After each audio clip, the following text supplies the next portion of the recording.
महायोगपीठे तटे भीमरथ्यां वरं पुण्डरीकाय दान्तु मुनिन्देय समागत्य तिष्ठन्तमानन्दकन्द परब्रह्मलिङ्गं भजे पाण्डुरङ्गं तडित्वा ससं नीलमेघावभासं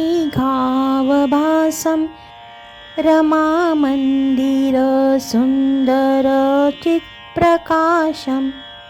वरं त्विष्टिकायां समन्यस्तपादं परब्रह्मलिङ्गं भजे पाण्डुरङ्गं प्रमाणं भवाब्देरिदं मामकाणां नितम्बाकराभ्यां धृतो येन तस्मात्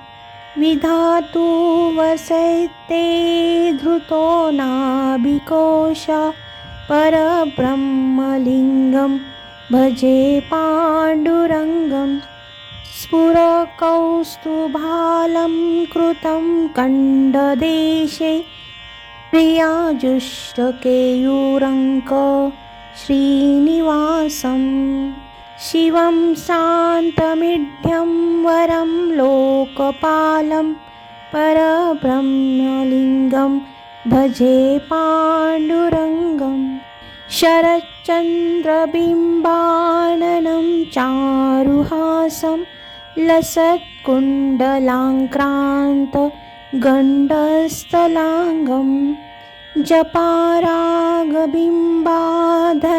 कञ्जनेत्रं परब्रह्मलिङ्गं भजे पाण्डुरङ्गं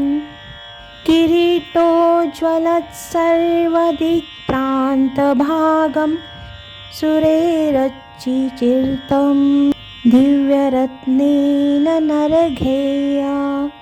त्रिभङ्गाकृतिं बर्माल्यावतंसं परब्रह्मलिङ्गं भजे पाण्डुरङ्गं विभुं वेणुनादं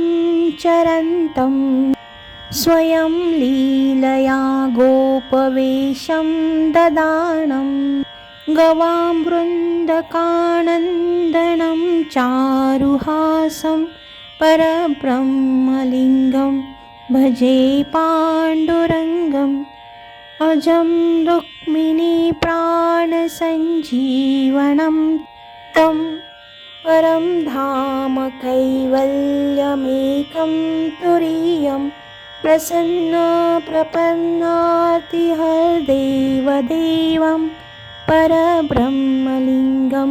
भजे पाण्डुरङ्गम् इति श्री शंकराचार्य विरचितं पाण्डुरङ्गाष्टकस्तोत्रं सम्पूर्णम्।